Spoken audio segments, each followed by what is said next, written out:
going to be fighting the wind most of this tour. I think that's going to be the hardest thing. Now, where we just dropped in at is a very important part of Houston's history. It was at one point known as the port at the foot of Main Street. Today it's known as Allen's Landing, a more recent renaming to pay honor to the founding fathers that would settle Houston.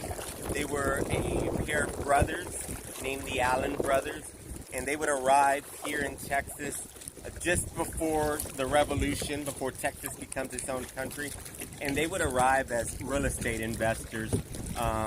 They were trying to beat the influx of settlers that were soon coming to Texas, and their hopes were to beat them here, purchase as much cheap land as possible, and sell it to all of those people that would soon be arriving in the city. And they would see some moderate success before they would find the settlement in which Houston becomes. And they would do their best to ensure that Houston grew into the city that it is today. Now, the bayou we are riding on is the Buffalo Bayou. It is a naturally formed bayou. It's formed about roughly 18,000 years ago. And it starts off in the suburb area known as Katy, Texas, and then it runs about 52 to 53 miles east-southeast direction out to the Galveston Bay. And so it does connect out to the Gulf of Mexico, which means that you can get boats pretty much up these waters from almost anywhere in the world, so long as you come up the east coast up into the Gulf. And that geographical advantage, being attached to the Gulf, is one of the reasons why Houston would grow into the size in which it is today. We have the moniker the Bayou City, and it's not just because of our adjacency to the bayous, but it's also because of how important the bayous would wind up affecting the growth of the city. Now, we are traveling in a westward direction. Technically, with a lot of determination, you could find your way all the way in Katy. We will only be going up about a mile or so before we turn around. There will be some spots where we turn around, and then on the way back where I'd like to stop and grab some photos of y'all, if that's fine. We are going to be traveling through the more modern sides of town, so the theater district is what it's considered. What we entered in at is considered the court district of Houston.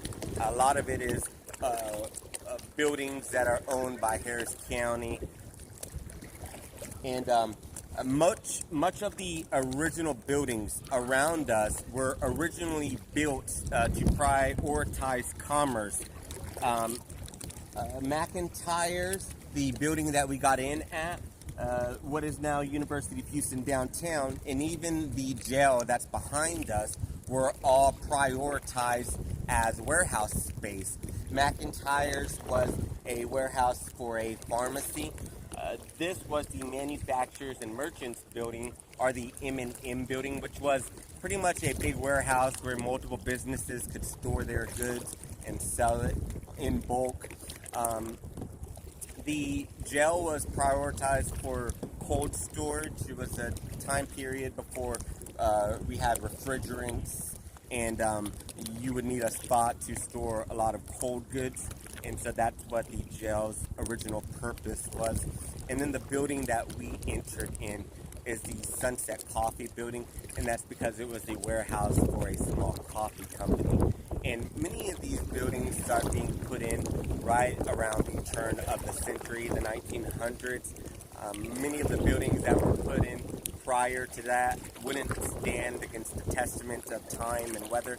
And so much of the oldest buildings in town enter around the 1890s, and then we have a lot more established by the 1910s. Oh my God.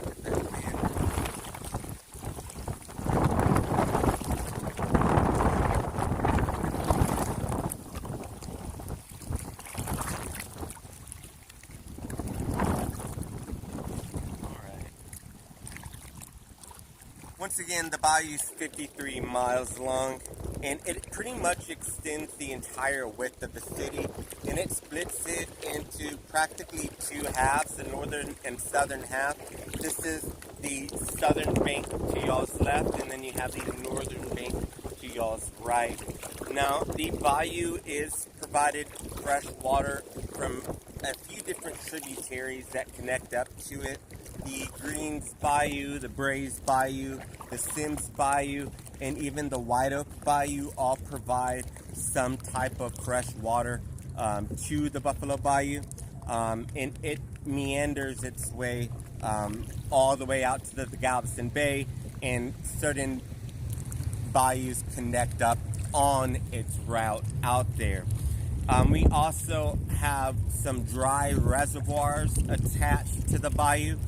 We have a really bad flooding issue here in Houston, and one of the ways we best learned to mitigate flooding waters was to attach these giant reservoirs that we would store water in whenever rains did come, and that allows us to release that rainwater a little bit more regulated in order to ensure that the bayou doesn't become over encumbered with water and flood the city.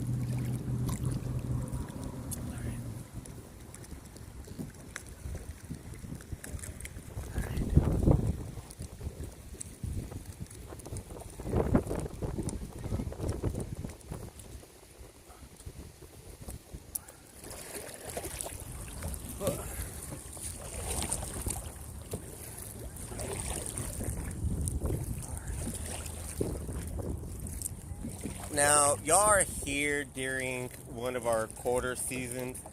The trees are just now starting to turn back green. We don't have as many flowers as I learned all of these flowers just for them to die after like a few months. And so the bayou isn't in its most beautiful form. It is currently starting to get to that point. Generally in the spring, you can see all types of flowers lining the bayou. We even have some fruit and vegetable that grow along the embankments. And generally, the animal or wildlife is at a higher rate as well. We should be able to see some birds. Sometimes we'll see some turtles perched out. And you'll see the occasional fish churn over the water.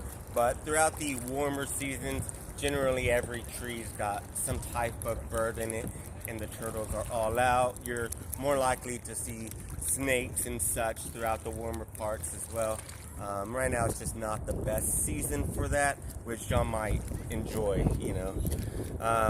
We even have alligator in the bayou technically in the entirety of me doing this, which this month is 2 years since I've started this job. I've yet to see an alligator in person. At this point, I'm a little envious. I feel like they're avoiding me. I might stink or something. Everyone else has seemingly seen them except me, or seen one. I know that there is one that lives up in White Oak Bayou, which is the bayou that feeds off north. Now, the bayou is a super important part of Houston's history. Houston would wind up being founded on August 30th of 1836. Now, 1836 is a very important year for not only the city, but the entirety of the state. It's not only the year that Houston is founded, but it's the same year that Texas would gain its independence from Mexico and would become its own country. Just April 21st is whenever they win the Battle of San Jacinto, which is technically where this bayou meets the San Jacinto River. And that's where we would win, and that's why they put the monument there as well, in order to signify the win at the Revolution. And within a few months, by the end of August, from April, is whenever the Allen brothers would purchase Houston. Now, whenever they make their purchase, there's absolutely nothing in the city. There aren't any post offices or stores or highways, anything like that.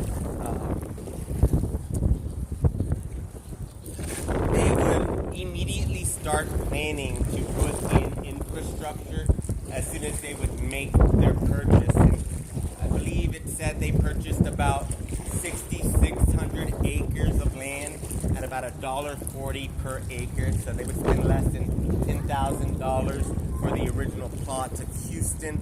And it sounds like a pretty good deal, but like I said, there wasn't a Walmart or a Target anywhere around. So they were kind of taking a risk of an investment by purchasing the land. And they wanted to ensure that their purchase wasn't without any kind of reward, and so they would immediately start planning the grid system, and they would start planning on how to ensure their city saw success. And the way they did that was by making it a port city. The Allen brothers would purchase the land, and then they would hire the Borden family, like Borden Milk, to survey the land and then start planning where it would lay down its principal streets. And the Allen brothers would give the Bordens very specific instructions. They would tell them that they would want the city put not only off of the bayou, but more specifically where two bayous meet. And so where we got in is where the White Oak and the Buffalo Bayou meet, and they call that the confluence of both of those bayous. And the Allen brothers, oh look, a snake right there. The Allen brothers ensured that by putting it on the bayou, they would be able to utilize the bayou for importing and exporting to the extreme. And so that's what they did. They put their city right on the bayou, and they would immediately start advertising their city as a port city and start inviting people to come all the way up these bayous to do their trading or their importing and exporting of goods. And that's what people would start doing. Now, it's important to remember that the year that they find Houston in 1836, that would be another about 70 years before the Panama Canal. It's also a time period of manifest destiny. People were trying to get out to the West Coast as best or as easily as possible.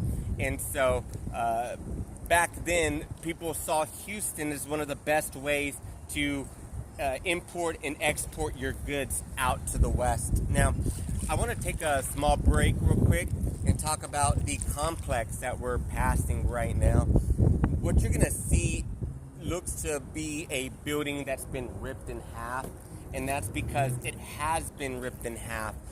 This building, along with this building, and there were over 10 buildings here before this establishment would be closed down, but it was being started in the 1890s, and it would start as the Magnolia Brewery or the Magnolia Brewing Company, and it would span not only 10 buildings alongside of the embankments. Some of those buildings even spanned over the water. Unfortunately, Houston has a storm of the century about every 10 years or so, and whenever that happens, these bayous generally fill up over the tops of these bridges, and there's so much water being displaced that the flow is strong enough to rip away a lot of infrastructure. And so you can imagine these buildings actually spanned over the water, or at least closer to the water. But in 1935, the city would see a really bad flood, and that flood would wash away a lot of these buildings. And instead of removing them entirely, they were purchased and renovated to as much of the original architecture as possible. And so what we're seeing on this side of the bayou in these very flat walls are Band-Aid fixes to what were originally gaping holes inside of those buildings. This glass-like red facade is a more modern fixing, and then this very flat wall right here is also a more modern fixing. You can actually see the original foundation for that building underneath the Louisiana Street and Franklin Bridge right here. you'll notice there's street level, and then underneath it is a small section. That's the original foundation, and then below that, you'll be able to see the bike path running below it. Now, unfortunately, once again, the flood would wash away the building in 1935, but the brewery never saw much success because by the time it would be put in, Prohibition would be shortly after it, and then they would shut down and reopen as a creamery. Today, the building is mostly used for events, corporate parties, and stuff like that. This is still known as the Magnolia Ballroom, and then I believe the old headquarters building, which is the one with the red wall, is mixed use. I want to say someone runs their business and lives inside of there as well. Now, what's real cool is on the underside of this foundation, you'll notice a brick wall. They say that that brick wall is some of the oldest brick in Houston, and they say it's actually the outside foundation to an old family crypt. And if you look in the corner against that ramp, you'll be able to see the old entrance to that crypt. Now, the crypt is known as the Donnellan family crypt, and it was built just around the Civil War time, and the last people to be put in were just after the Civil War ends. And it belonged to the Donnellan family. They would purchase the land for the crypt there long before the city was bustling, and this land would be seen as heavily desired. And unfortunately, they wouldn't consider how bad of an idea it is to put a crypt next to a constantly flooding waters. And so after the Civil War, the crypt land would be sold. They would exhume the bodies and move them to a cemetery a little bit higher elevated somewhere in town. But the Donnellan family owned the crypt, and after they sold it, they sold the land, and things started being built on top of it, and pretty much it had started being built on top of for so long, the city would forget that it was there for decades. My understanding is it wouldn't be until the 1990s that they would start realizing that there should be a crypt somewhere in that area.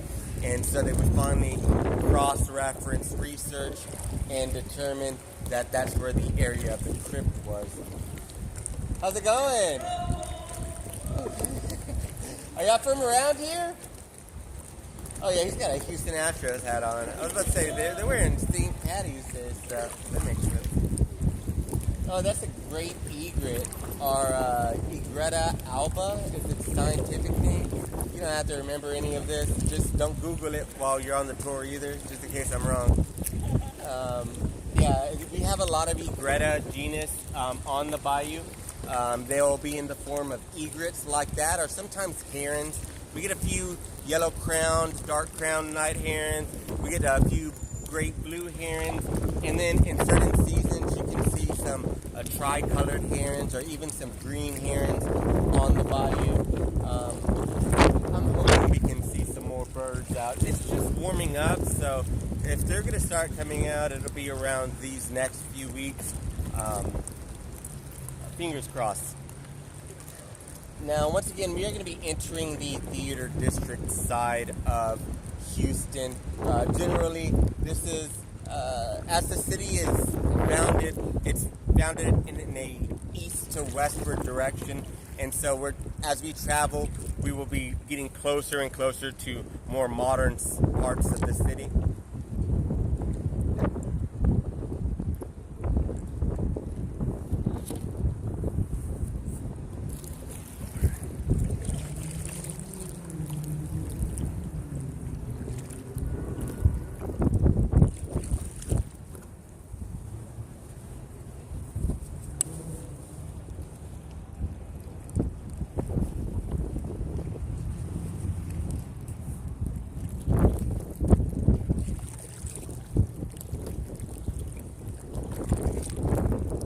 Oh look, there's a soft-shelled turtle on the embankment over there.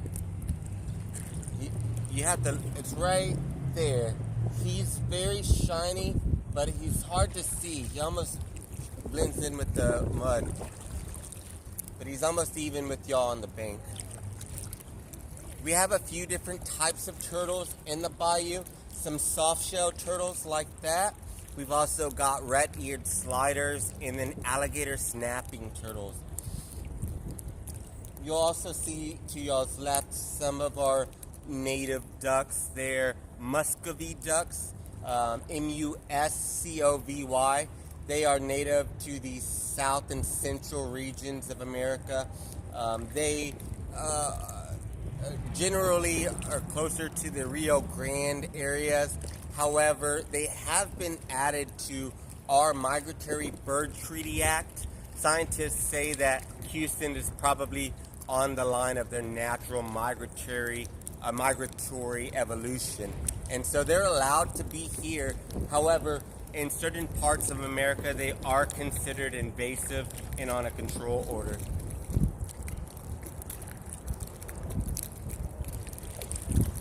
Now, once again, we're going to be hitting the more modern sides of town. I really like this side of town because we get to run through our skyline and get to see the buildings up close. But here, within the last 20 years or so, the city and nonprofit organizations have done a lot to kind of beautify this side of town. Today, the entirety of the Buffalo Bayou practically is lined up with parks and trails and sitting areas and all kinds of recreational sites for people to use. And it's a super relaxing paddle, much more a jog or biking or something like that. We'll be passing through a lot of parks, and practically every quarter mile or so from here on out is lined with a park of some sorts. The first park we will be passing is going to be Sesquicentennial Park. It's right here on y'all's left. And then on the other side will be the George H.W. Bush Park. Beyond George Bush Park is going to be the Post HTX building, or Post Houston. It is a cultural center kind of marketplace today, but it used to be the United States Postal Service headquarters prior to it becoming the marketplace it is today. That happened within the last 50 years. And then prior to it being the Postal Service, it was the Grand Central train station. Trains used to be one of the best ways to get into Houston. However, trains and railroads would really start to dwindle in industry once freight and air traffic started picking up. And so if you look at the city seal for Houston, majority of it is a locomotive train, and then underneath it is a plow. Trains used to be a lot more prominent in town, even where Minute Maid is today, or not Minute Maid, Dakin Park, but where Minute Maid stands used to be the Union Station prior to it being the ballpark.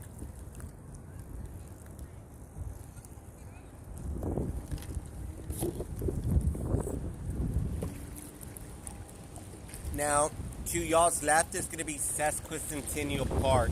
Don't worry, we're not going to have a test, so you don't have to remember that. It's a fancy word for 150th birthday. And so, if the city is founded in 1836, on our 150th birthday would be 1986, and that's the year that they would conceive and start to install this park. One of my favorite things about the Sesquicentennial Park is that it was installed as a way to honor Houston's past, and so they would be mindful of installing historical depictions of Houston throughout the park. And if you take it by foot, every one of these posts on the guardrail is accompanied with a photo of Houston throughout its different decades, and it kind of separates Houston by generation, and in museum-like fashion, every one of those photos has a small paragraph kind of describing what the city was experiencing at that time of that picture or that decade. And it talks about all kinds of stuff. I want to say it starts in the 1800s on this pillar here, and then as it wraps around, it goes up by 10 years or something. And of all of the things mentioned along those posts, my favorite mentions in a festival that Houston used to have called Natsuo. And if you're wondering how to spell Natsuo, just say spell Houston backwards, and that'll kind of give you an idea of what the festival's theme was. The theme was backwards. Sometimes that meant the townspeople would wear their clothes backwards. Sometimes that meant women would dress like men, or men would dress like women. Some people would just wear costumes, and they would even give honorary titles out to certain businessmen of the city, and those titles were generally just words backwards, like the King of Natak, which was cotton backwards, or the King of Leo, which was oil backwards. And they would give these titles to businessmen who were currently seeing great success in the city. And that was kind of the bigger point of what Natsuo was. Natsuo was not only a way for Houston to show its eccentricity in culture, but it was also a way for Houston to showcase and bolster their commerce and their business industry. Houston would be seeing great success as a port city, and they started to look at other port cities to model their city structure. And they would look at New Orleans, which was also a port city, and they would see that New Orleans was having not only great success as a business city, but they also had a lot of culture. And Houston saw Mardi Gras and determined, hey, we need our own type of Mardi Gras. And so that's what Natsuo was. It was not only a way for Houston to have fun and show culture, but also to showcase the different industries that were helping Houston make a name for itself. And some of those industries are like cotton or oil. And throughout the different decades, Houston would see different industries at different levels of success. And the Bayou would never truly be utilized for one thing forever. Not only would it be used early on to supply munitions to the Confederate Army, but they would also wind up using it to import a lot of cotton in the 80s, and then by the 1900s is whenever they strike oil out in Beaumont, and we would wind up seeing a lot of oil chemical companies move to the Bayou and put their headquarters here in Houston. And shortly after that, Houston would wind up having a very close ties to the petrochemical industry, and it's one of the reasons why Houston today is seen as one of the energy corridors of America. How's it going, boss?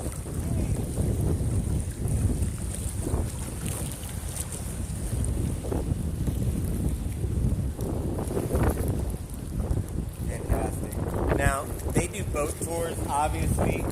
That's with the Buffalo Bayou Partnership. They're a nonprofit organization that started back in the 80s, and much of the leisurely activities and comforts that we get to enjoy along the bayou can be attributed to a lot of the hard work by the Buffalo Bayou Partnership. They essentially start in the 80s as a group of advocates fighting for the conservation of this bayou. Whenever the city gets founded, it was very clear that they would be using these bayous for commerce, and commerce would take a priority super early on.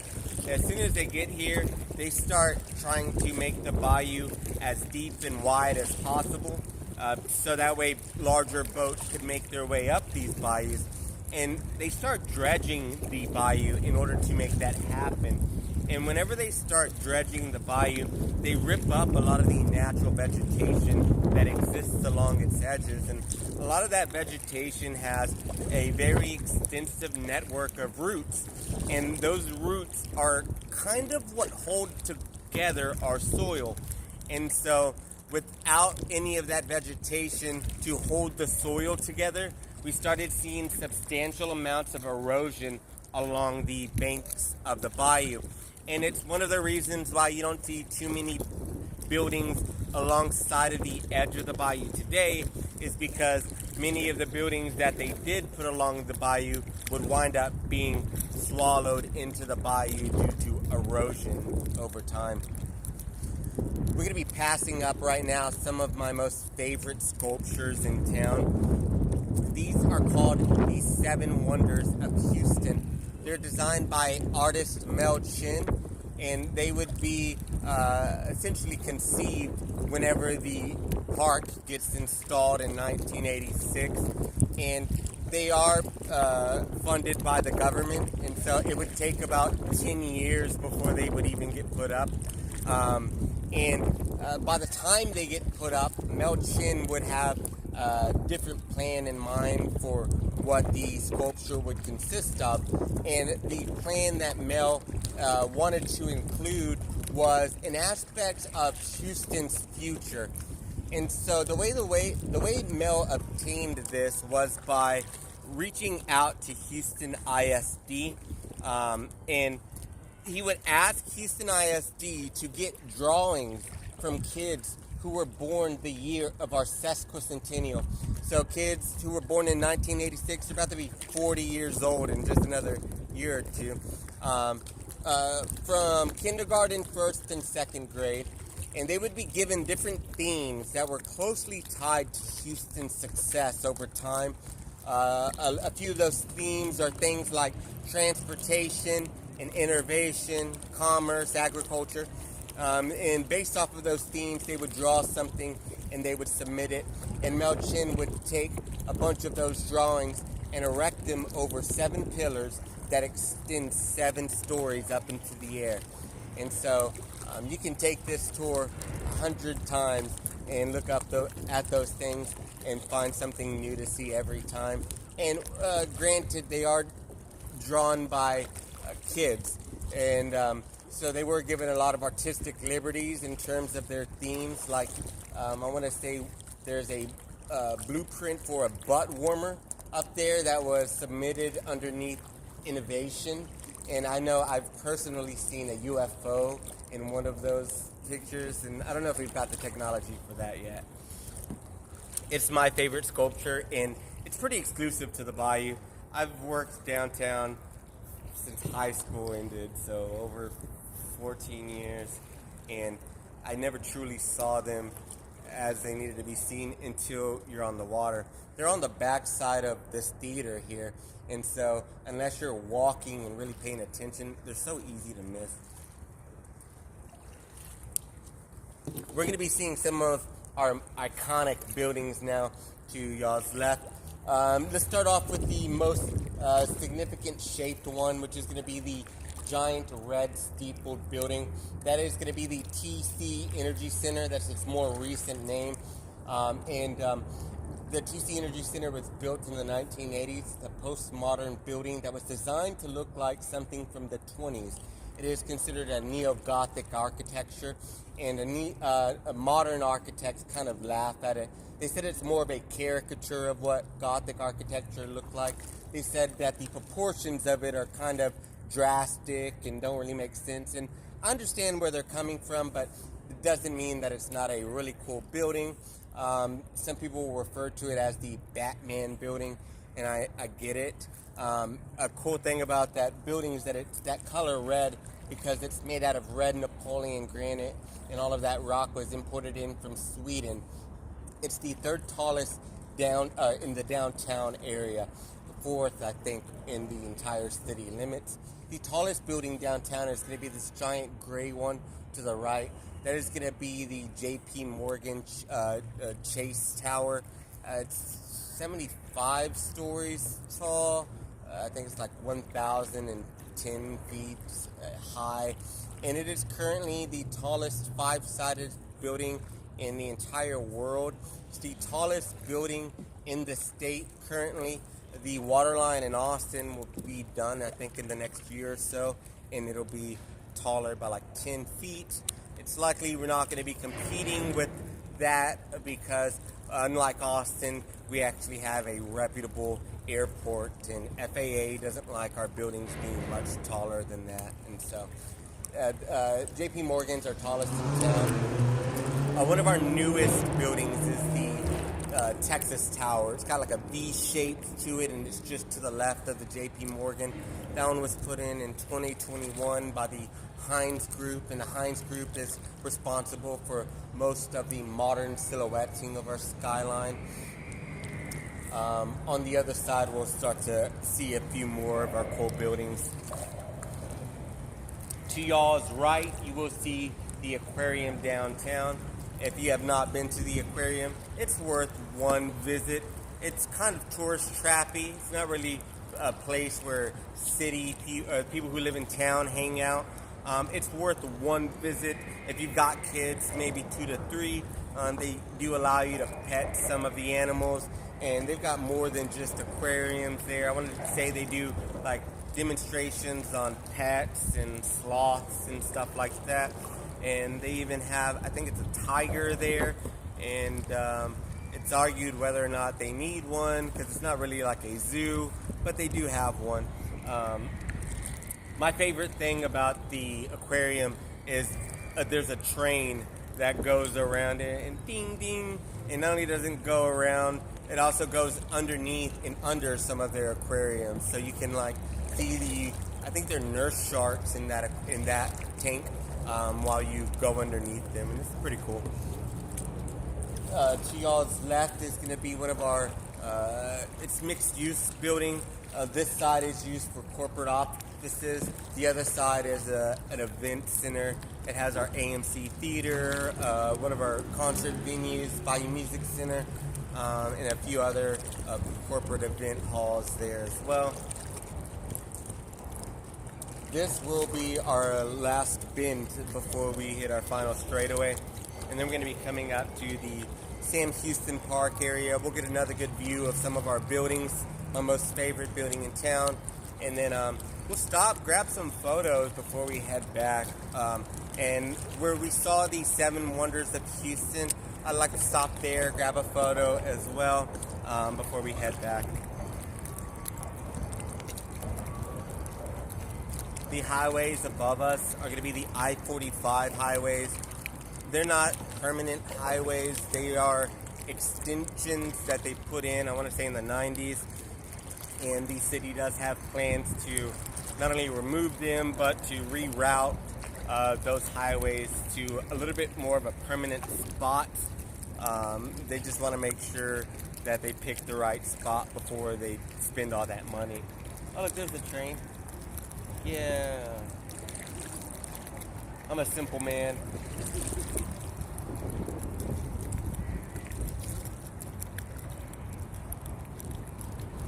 Yeah, so the Texas has a very unique history. Once again, we do become our own country in 1836, and that's after we gain independence from Mexico, which Mexico would just, before we gained independence from them, gain independence from Spain in 1821. So whenever we become our own country, it's at a time period of a lot of political tensions.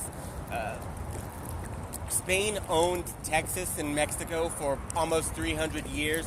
Mexico would gain independence after Spain pretty much goes into debt after some wars. And after Mexico gains independence, it starts advertising its land to Americans to try to come and fill up the space of Texas. There weren't many people here, and so they started inviting Anglo settlers, and then a bunch of Anglo settlers start arriving, and some of them start settling in the areas of Houston, but a little bit more east in the Harrisburg sites of town.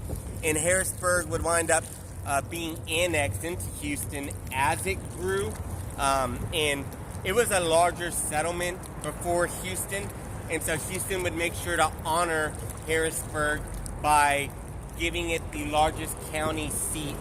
And so we know the county today as Harris County, but it used to be Harrisburg County.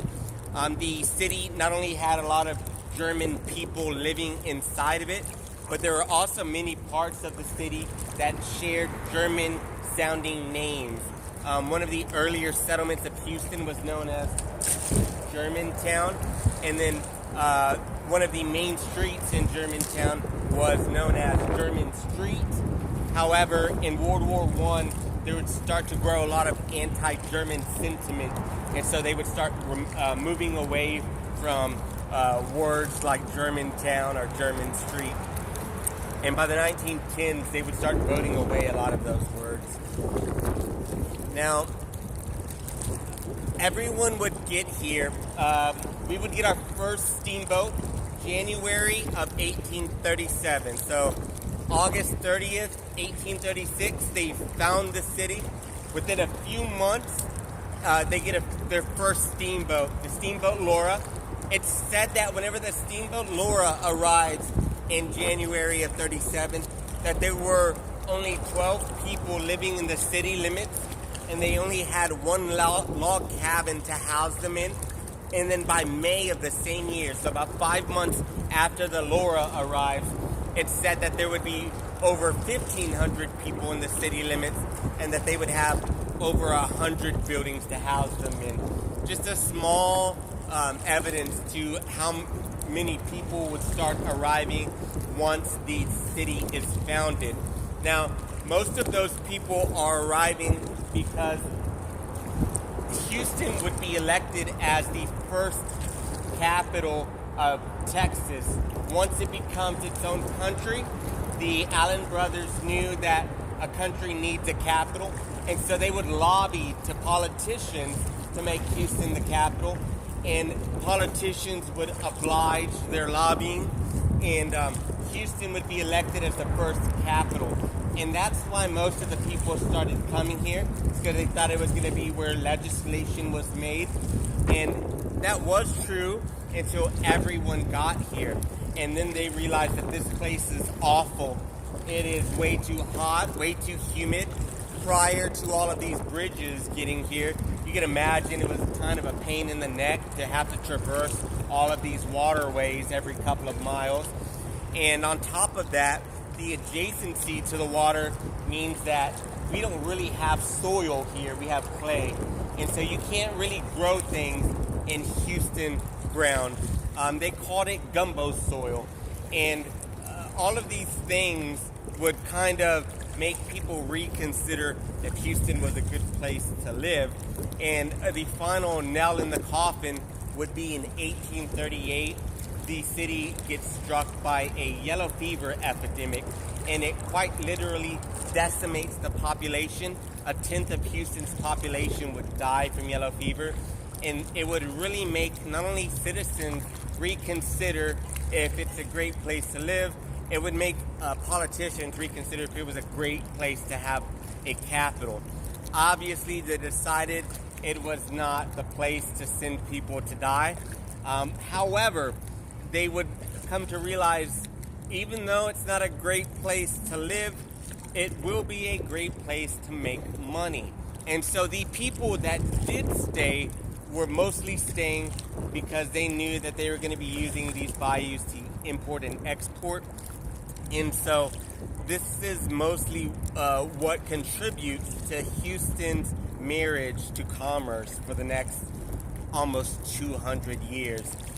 Even though everyone starts moving away in 1838, by 1840, they would see so much success using these bayous that they the country of Texas would fund the installation of the docking area that we got in at. So that's called Allen's Landing today, but it was originally called the port at the foot of Main Street, and it was funded and installed by the countries of Texas's government. And it's because they knew how much promise it had as a port. And so in just another 15 years, that settlement will be turning 200 years old. And that settlement for the following 75 years would be the main port of Houston. Today, the port of Houston is a little bit further east towards Pasadena. What would happen is in 1914, there would be some real bad floods, obviously. And those floods would wind up rendering that port useless for weeks at a time. And while it was rendered useless, it would cost businessmen a lot of money because they weren't able to import or export until the floodwaters receded. And because it was costing them so much money, they would determine to move the port away from that area to areas that wouldn't flood as normally. And so that's what they did. In 1914, they would move the port to what is known as the Turning Basin today. And that's where most of the larger ships will stop. However, prior to that, a lot of ships would go all the way downtown to where we got in at to do their trading in importing and exporting. This is Sam Houston Park. We're gonna pull up to these bridges here. That'll be our mile marker. And then once we hit that, we're gonna head back this way. And then we're gonna get about right here. I'm gonna pull y'all together and grab some photos. And then we'll head back and grab some more a little further down.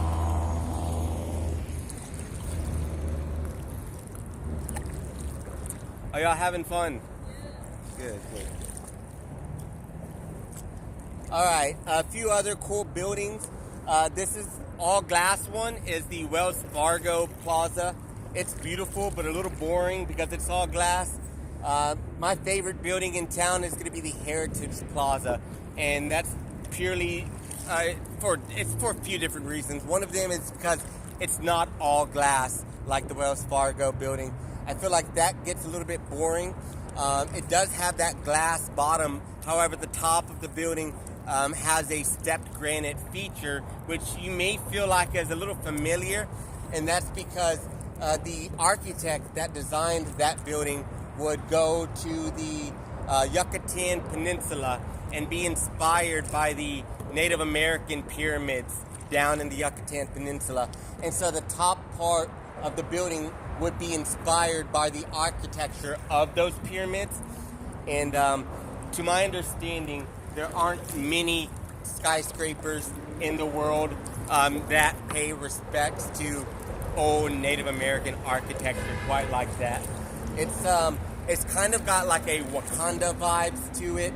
And ever since I had realized that that's what it was, it kind of made my mind wander to what an entire skyline of Native American buildings would look like. Yeah, you are now at a mile.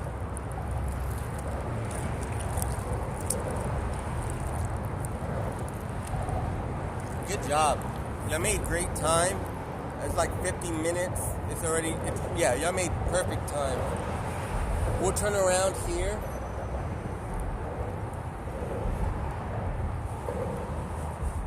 And then,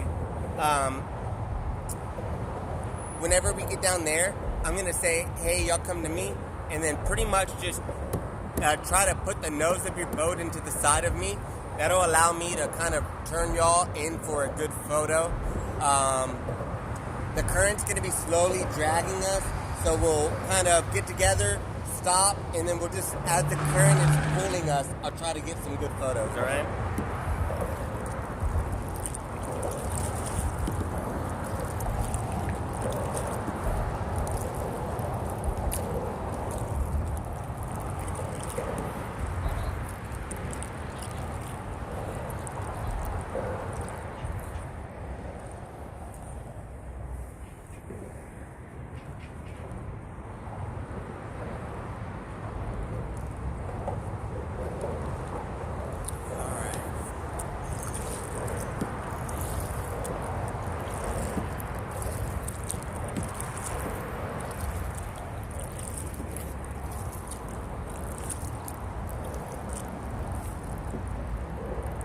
All right, y'all come straight out to me.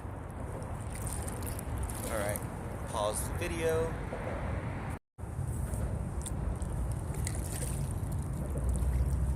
And we made good time here, so we'll take our time. We're gonna let the current do most of the work.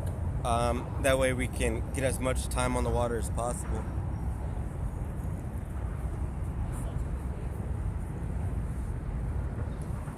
Yeah, this park is called Sam Houston Park. It's named after not only the first elected president of Texas, because Texas is its own country, it gets its own president. Sam Houston was the first elected president. He was also the general of our army during our revolution. He helped win our revolution, and it's what convinced them to vote him as president.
We have a few different types of the water. That one was a diamondback water snake, not a rattlesnake.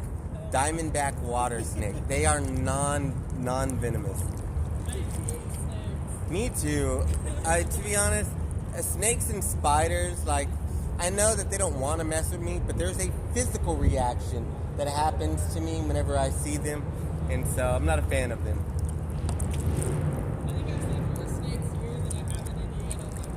Yeah,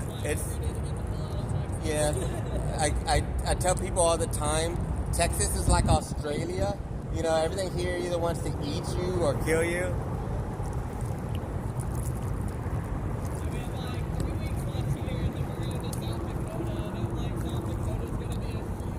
Yeah, it's gonna be so chill there. Like, if you listen closely underneath this flatter bridge, you will be able to hear the state flying mammal, the Mexican free-tailed bat. You can hear them cheeping right now. Just barely, but they sound like bird cheeps. They live on the undersides of these bridges, these cracked ones, not these larger open ones, but in these. All of that dirtiness that you see, that's all of the stuff that they track in and out while they climb in. Now, they are a state flying mammal. We've got some pretty sizable colonies here in Houston.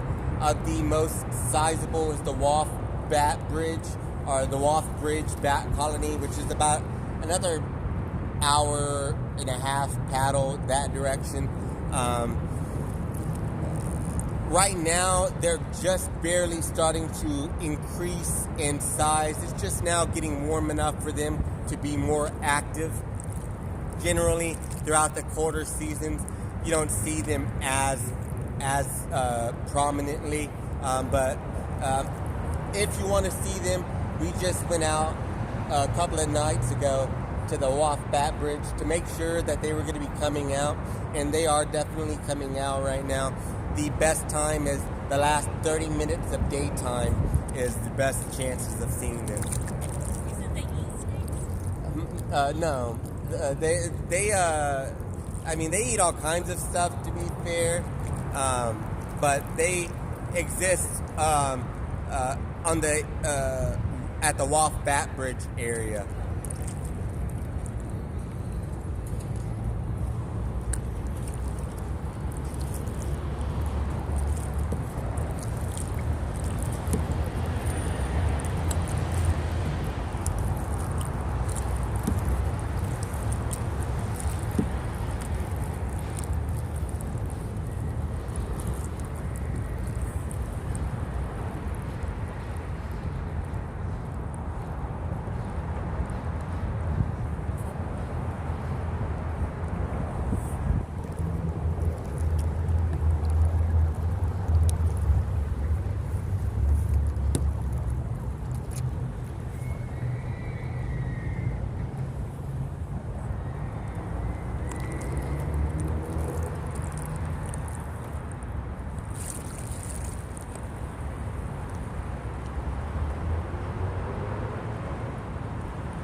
All of this sand that y'all see next to y'all, that doesn't belong in our bayous.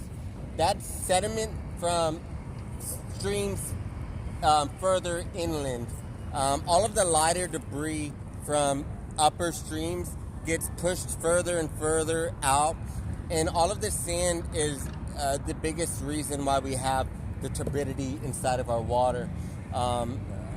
Generally, it's not supposed to be here. Whenever it gets super bad, they have to load it up into trucks and completely move it out of the area because it's so powdery-like that it'll start to cause obstruction in the bayou, and it'll help contribute to flooding. Yeah, it's the reason why not only our waters, but also the Gulf's waters are so murky, because all that sediment's being brought from river systems further inland, and it's just kind of being pushed out into the Gulf.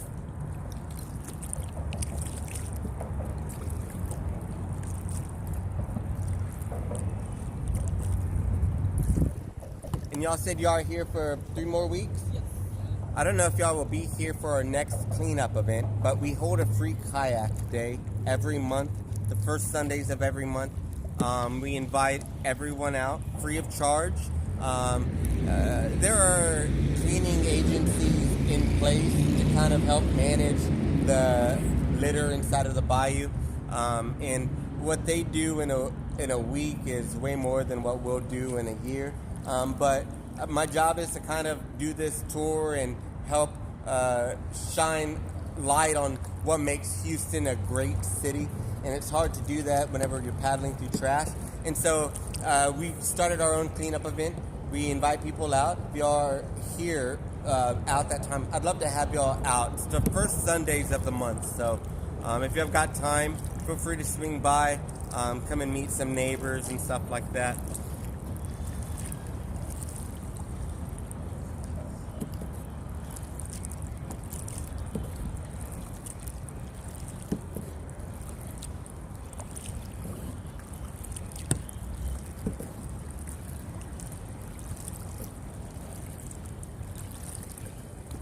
They'll be doing a race next week.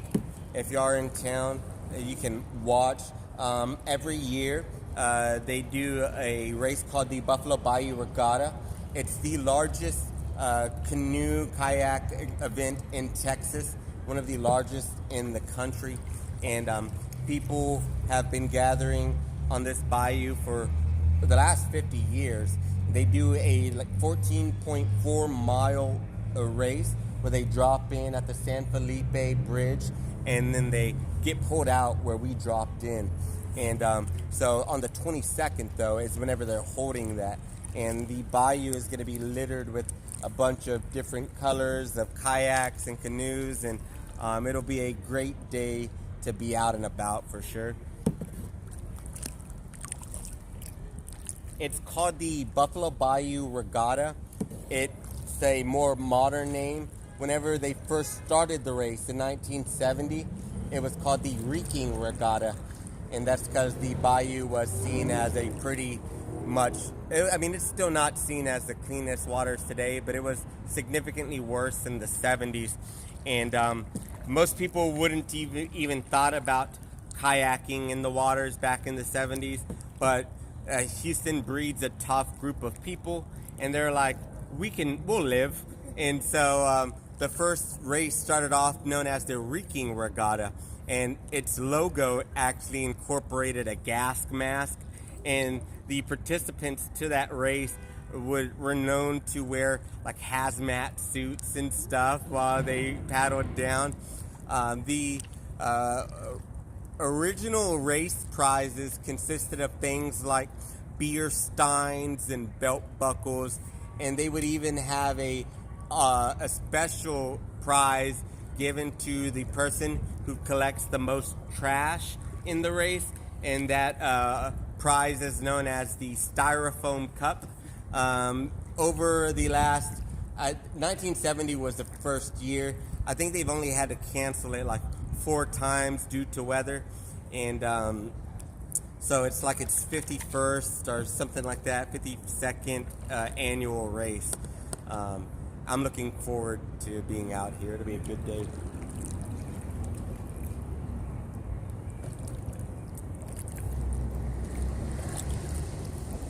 All right, we're gonna paddle up a little bit, get into this sunlight. We're gonna get even with about the second pole before I'll have y'all paddle back out to me again, and then we'll do the whole photo thing again. And I will pause this video.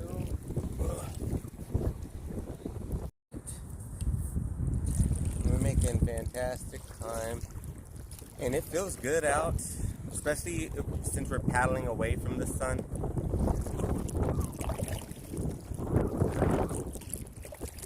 Fantastic. Yeah, the post today is a fantastic spot. If you haven't ate there, I highly recommend finding something and then going up to the Skylon. It's my favorite place to eat. It gives a great view of the theater district. Oh yeah, I haven't been because they charge you, and I'm so cheap. I'm like, I get to do this for free any other time. You are charging me now because I work at the music venues in that building, and so that's my lunch spot all the time. And so whenever Christmas comes around, I'm like, you are making me charge? You are charging me for what I normally get for free? But yeah, it's free right now. If y'all go up there, it's only during special events like the Christmas event. Sometimes they'll do like a musical event or like they had a fireworks show during 4th of July. You have to pay to get up there. But like right now, if y'all want it, it's free. What's your favorite restaurant there? So I like Taco Fuego. They got like video tacos, which they're real simple, like very amino acidy, like a very good meal to like replenish energy. If I'm like trying to eat a little bit more conscientiously, they have it's called Rollin' Fatties, and they're kind of like tacos, but more like Indian inspired. So instead of a tortilla, it's like naan, and then they have like a rice, but more like white rice, and not like and I get the chicken masala. It's like a chicken tikka masala, but a taco. But it's got, like I said, Indian rices and stuff. Like very, very good.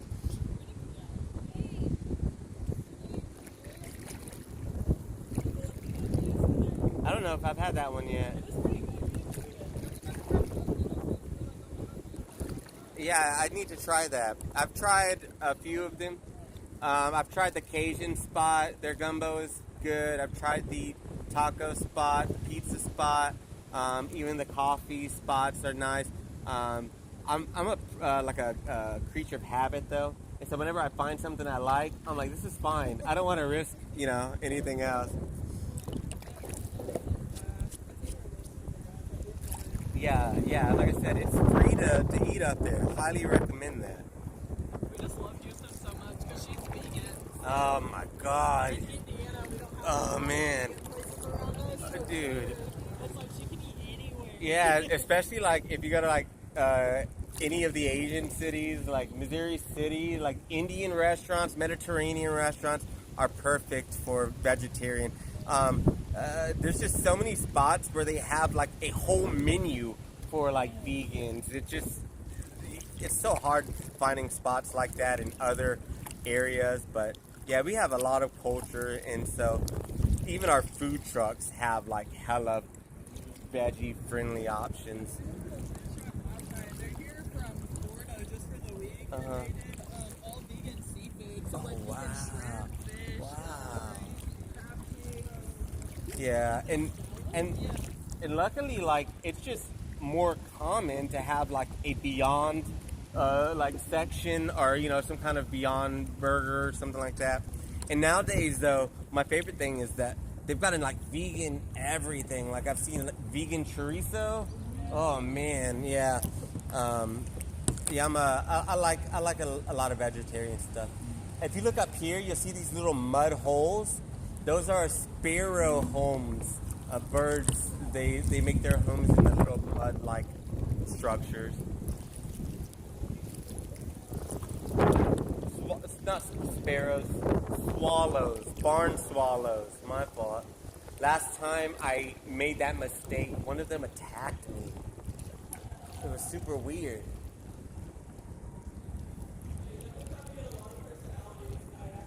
Yeah, it's one of my favorite things in the modern era, you're on the internet. It's so easy to become like jaded or like a defeated, hopeless of certain aspects of society. And so I got the job, and it really helped just like reinforce the idea that like the average person is just a really cool person.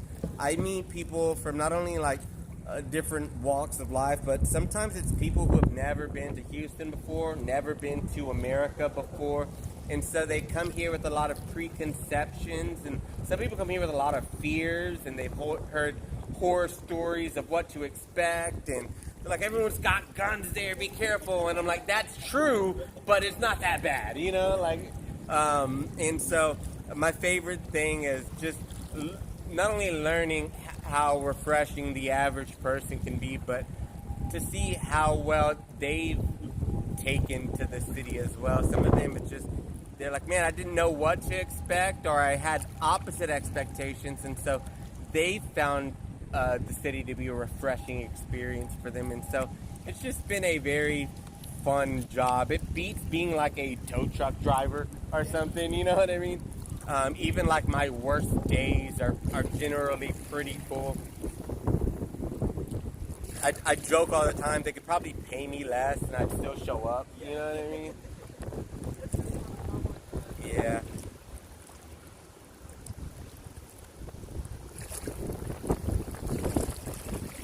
Oh man, that wind's so strong. It is 2:30. I had a booking at 2 o'clock of 3 people, I think. Oh, is that Lane?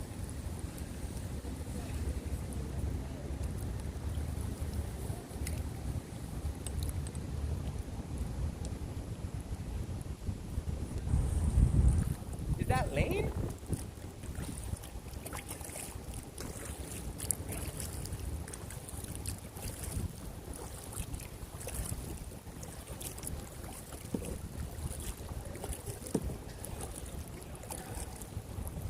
Lane, is that you? Is that you, Lane? It's so good to see you.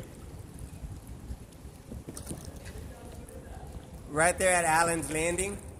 Yeah, we drop in at Allen's Landing now, and then we go to Sam Houston Park, about a mile, and come back. Where do you launch from? Allen's Landing, right there. Yeah. Is that a public? Yeah, public. Yes, sir.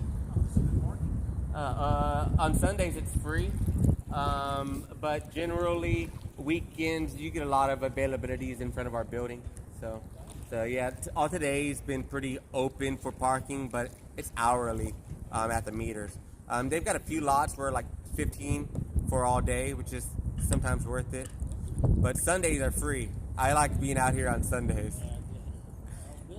Oh man, we're just now starting to pick up, but we're working closely with the city now, and so like we've got the regatta next week, and we're doing rentals for them, and so we're doing a lot better than we were this time last year, but we're just now picking up. So yeah.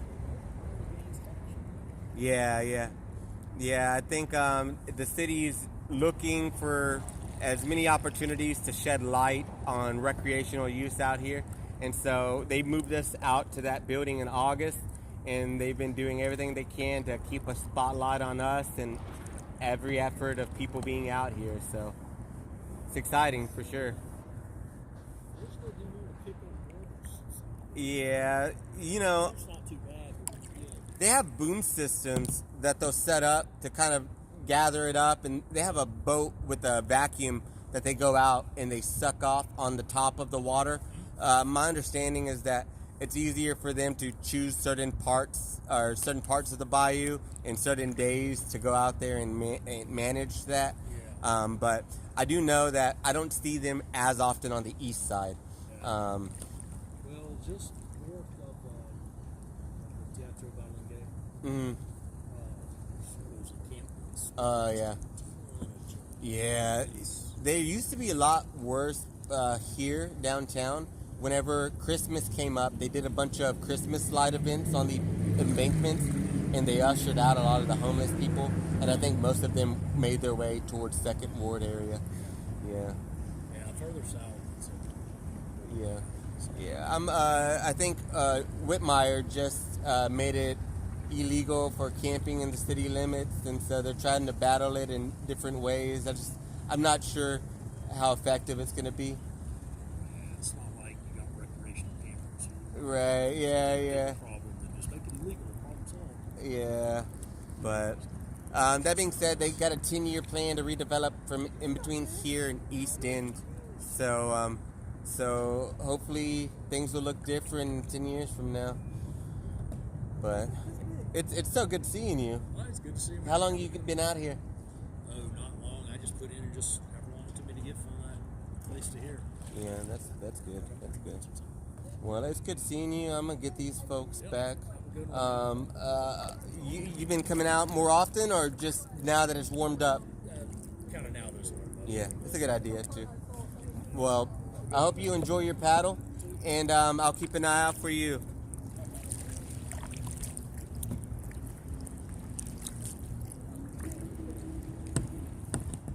I don't get much traffic on the bayou. It's even stranger when it's someone you recognize. It's kind of sad that not more people are utilizing this. Yeah, In the 70s, it was mostly prioritized for commerce, and you had a lot of mills and warehouses right on the embankment, and there weren't as many environmental regulations as to what they were doing, with all of their trash and byproducts and stuff like that. And so the Bayou, since the 80s, has been undergoing a lot of changes, and it's in a much better state than it was 40 years ago, but we've still got a lot of room to grow. The city is now at a period where we're decommissioning a lot of those old warehouses, a lot of those old rail yards, pipe yards, and it's leaving us a lot of real estate to put new cultural centers and stuff like that. And so we're just now entering our cultural glow up. We really started seeing a change in 2017. We hosted Super Bowl here, and just next year we'll be hosting the World Cup.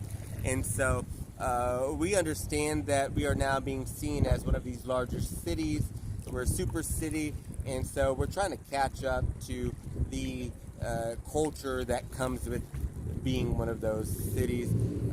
10 years ago, 20 years ago, people weren't considering Houston as a place to come and vacation or come and hang out for the weekend.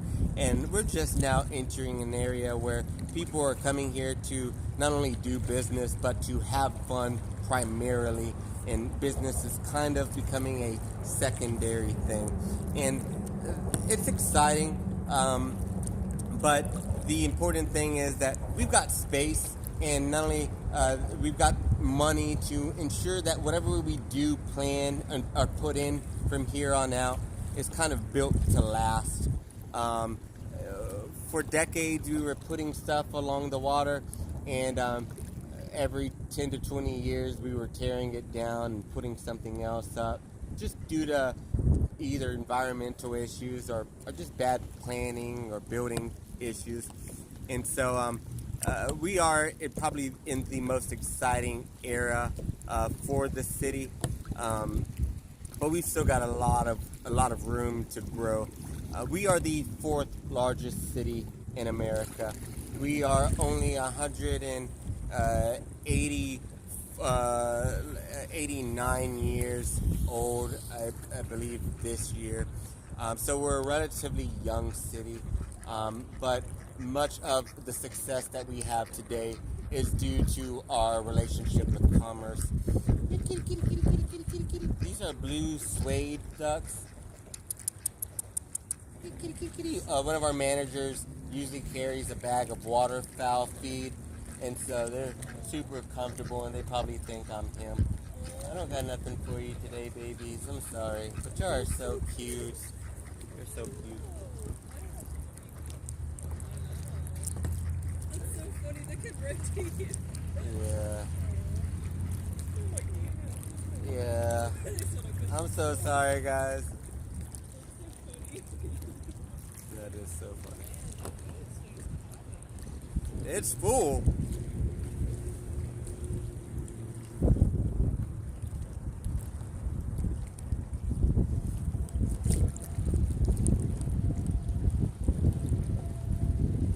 Yeah, today the University of Houston is inside of this building. It was built in 1930 as the Manufacturers and Merchants Building. However, that's a year after the Great Depression starts, and so it wouldn't really ever see the use that they intended on, which was for multiple businesses to store their goods there. And you'll see right here this little wooden door with the blue outline that actually leads to the basement of that building, because they intended on boats to come in and unload their goods. They didn't want to have to carry it uphill, and so they designed a hole straight into the basement of that building. It would run from the 30s up until the 60s, and then in the 60s it would be purchased by the Southern Texas Junior College, and then in the 70s, after 10 years of being in there, thank you, they would wind up transferring over as a department of the University of Houston. And so last year was their 50th year in that building. This year is 51. You're fine. We've got State Farm, so if you bump me, yeah, we just have to exchange insurance information. Once again, they wanted to prioritize this landing for commerce and business. And so as soon as they would start planning its settlement, they would ensure that they would put a railroad as close as possible to it. And Main Street is as well, right here, as close as possible. So that way they could invite boats to use this as a port instead of other established ports like Galveston or New Orleans.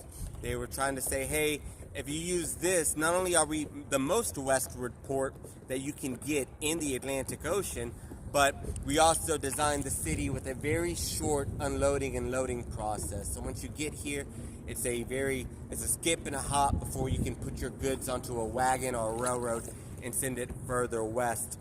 Once again, it's at a time period before the Panama Canal. It's at a time period where everyone's trying to get their goods west. And if you wanted to do that, the easiest way was to either go around the Horn of Africa or the Cape of South America. And it was awful storms back then, and so that wasn't ideal. Another way you could get your stuff to the west was by the Oregon Trail. If you've played that game, you know you will die of dysentery, and so no one wanted to do the Oregon Trail. And so they thought, well, we'll just go as far west using the coast as possible. And if you do that, you'll wind up into the armpit of America, or what they call the Gulf of Mexico. And that's where they would determine, that's as far west as we can get. Let's find a place to put a city. And that's what would become of Houston. And once again, we have... we're the fourth largest city in America. There are more people in the city limits than they have in the entire state of New Mexico. And then if you're talking about a metropolitan area, there are more people in the metropolitan area than they have in the entire country of New Zealand. City limits were about 2.4 million. Metropolitan were about 7.3 million. And that's about as many people as they have in New York City. The biggest difference between us and New York City is land mass. We've got about 3 to 4 times as much land as they do in New York City, so we're way less angry at each other than them. Once again, this side from here forward would be the Court District of Houston. The big building is the courthouse. All of this is jails and processing centers. This is one of the Harris County jails. It doesn't look like a jail. That's formulaic. They knew if it looked obviously like a jail, people probably wouldn't want to come around. And so they designed it to look unassuming, and most people probably confuse it as the dormitories for the college. I have it on word from an architect group that I did a tour for that if not all, most of those windows are false windows and they don't really work. And they're probably just walls on the other side of those windows. That's Sheriff's County jails, and I believe those buildings back there are also their holding centers. This red building is going to be their processing and appeals, and this is where I give the disclaimer that I'm not entirely sure what goes on in any of those buildings because I'm a good kid and I don't have any first-hand experience, but I do a lot of tours with paralegals, cops, and people who have first-hand experience in those buildings, and I try to get as much information off of them as possible. Once again, this building and many of the other buildings in the direct vicinity of the Bayou were prioritized for warehouse space. Luckily, Houston started becoming attached to the architecture and the history of a lot of these buildings, and so a lot of them have been repurposed today for different uses. This is the headquarters for the Buffalo Bayou Partnership. This is also where we run our business out of as well. Many of the original buildings in this area start around the 1890s. Many of them start becoming more prominent around the 1910s. That's about the time that we start seeing the evolution of the modern skyscraper, and also electricity and public water becomes a little bit more prominent. We start seeing things like electric elevators being put inside of buildings. Since then, the city has grown substantially. The important thing to remember is that all the way up until the 1915s, much of this was known as the Port of Houston, and we prioritized for importing and exporting. When we get out here in a second, you'll notice on the ground there's going to be words that are stamped into the concrete, listing a bunch of different products that you could have seen being traded here throughout those first 75 years that it acted as the main port of Houston. Today, it pretty much doesn't get utilized for much more use than what you've seen today, us getting in the kayaks and then them loading and unloading for the boat tours. But we are hoping that the city is undergoing a change in attitude to how we see the bayous. I'm hoping that the city sees it as kind of like a Manhattan Park or Central Park. It's maybe the city's last opportunities at a natural greenway, and in 20 years the city could see such growth to where opportunities at greenways like this are a lot harder to find. And so we are hoping to be a part of the new growth and attitude that sees the bayous used for more recreational uses. And that's why we hold our cleanup events and stuff like that. But like I said, we've got a lot of room to grow, but at least that gives us something to do with our time. We'll go ahead and pull out up here. I'm going to get out first, so that way I can help y'all get out a little bit more comfortably. That being said, I hope y'all had a good time. And if y'all want to come back out, like I said, before y'all leave, I think we should have a cleanup event, and we'd love to have y'all out.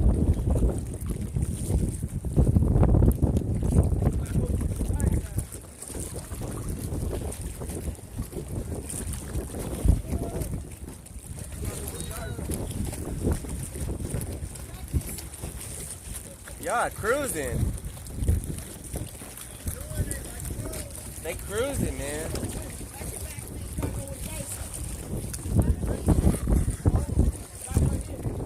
All right.